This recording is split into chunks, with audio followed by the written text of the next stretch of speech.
আজকে যেহেতু ছিল মঙ্গলবার, তাই মঙ্গলবার করে তো আমি নিরামিষই এখন তৈরি করি।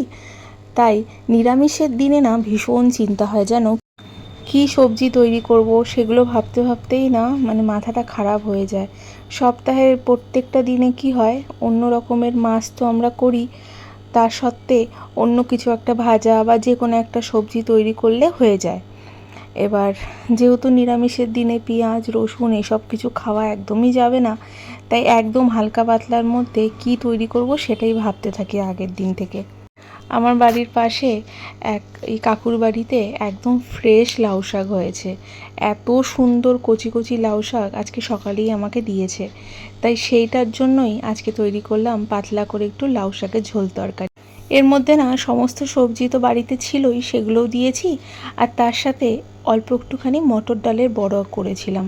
অল্প একটু নুন চিনি আর একটুখানি হলুদ গুঁড়ো দিয়ে ভালো মতন মিশিয়ে নিয়ে এই বড়াগুলোকে ছোট ছোট করে ভেজে নিয়েছি, সেই বড়াগুলো দিয়েছিলাম। আর সবজির মধ্যে ছিল এখনকার যেসব সবজি পাওয়া যায়, আলু পটল গাজর বিনস, তার সাথে বেগুন মিষ্টি কুমড়ো, আর ছিল যে লাউ শাকের পাতা আর লাউ শাকের কচি ডাঁটাগুলো দিয়েছি। বেশ অনেকগুলোই দিয়েছিল, আরও একটু ডাঁটা বা পাতা রেখে দিয়েছি অন্য একদিন বানাবো বলে। তার সাথে বানাচ্ছি এখানে পনিরের অন্যরকমভাবে একটা সবজি। পনিরটা না অসম্ভব খেতে হয়েছিল জানো। সবসময় তো হালকা পাতলা করেই পনিরের তরকারি রান্না করি, আজকে তাই একটু অন্যরকমভাবে তৈরি করলাম। পনিরটাকে তো আগে নুন হলুদ দিয়ে ভেজে তুলে রেখে দিয়েছি, আলুটাকে অল্প একটু সেই দারচিনি ফোড়নে দিয়েছি আর অল্প একটু জিরা ফোড়নে দিয়ে আলুটাকে ভেজে নিয়েছি।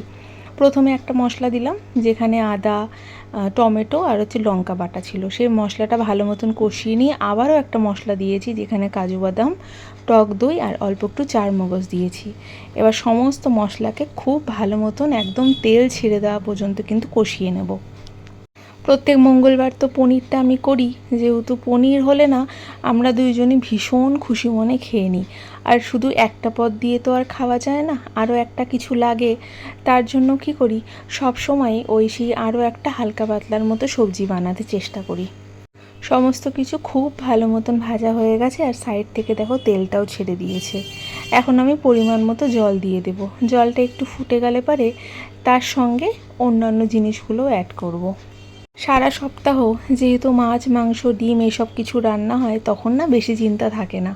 আমার মাকেও দেখতাম জানো, আমার বাপের বাড়িতে ছোটোবেলার থেকে শনিবার করে সেই নিরামিষ খাওয়া চল ছিল। আর শনিবারের আগের দিন শুক্রবার আসলেই মার মাথায় চিন্তা হয়ে যেত কী থেকে কী রান্না করবে।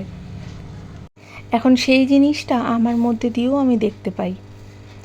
জলটা যখন ভালো মতন শুকিয়ে গেল, ভাজা পনিরগুলো দিয়েছি, বেশ খানিকটা কাসুরি মেথি দিয়েছি, সামান্য একটু গরম মশলা দিয়েছি আর অল্প একটু চিনি দিয়েছি। এবার খুব ভালো মতন মিশিয়ে নিয়ে, ঘরে বেশ খানিকটা ফ্রেশ ক্রিম ছিল, ফ্রেশ ক্রিম দিলে তো যে কোনো রান্নার স্বাদটা বদলে যায়, তাই সেটাই দিয়ে নামিয়েছিলাম।